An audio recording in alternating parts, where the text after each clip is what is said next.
So because of their continual breaking, the northern kingdom's constant breaking of the covenant that was given to Adam, then Noah, then Abraham, and finally written down through Moses, they were then taken captive by the king of Assyria around 722 BC. He warned them. This was the moment at the Jordan River where he said, be careful. If you don't obey me, I'm going to allow you to be scattered into all the nations. This is that beginning moment. So the 10 tribes were taken into captivity and dispersed all across Assyria. Over time, they assimilated into the nations and became exactly what the prophecy said of Ephraim, the Mela Goyim, the fullness of the nations. They became as Gentiles. It's a shock as we move through the New Testament. You'll see this.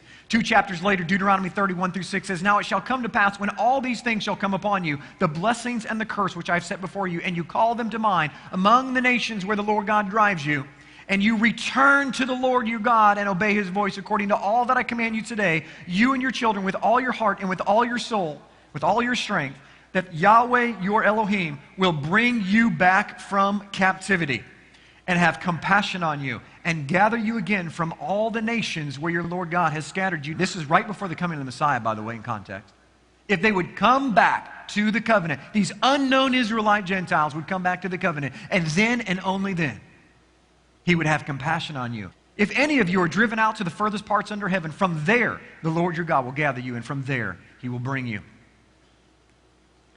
Then Yahweh will bring you to the land which your fathers possessed, and you shall possess it. He will prosper you and multiply you more than your fathers. And Yahweh your God will circumcise your heart and the heart of your descendants to love the Lord your God with all your heart and with all your soul and with all your might and with all your strength and every soul and cell in your body, as that you might live. Recognize this is the millennium that he's talking about. Right before the Messiah comes back, it's prophesied that we would come back to the covenant, and then and only then would he take us to the land, because his bride will be spotless and pure. He's not taken a spotted bride back to his chambers.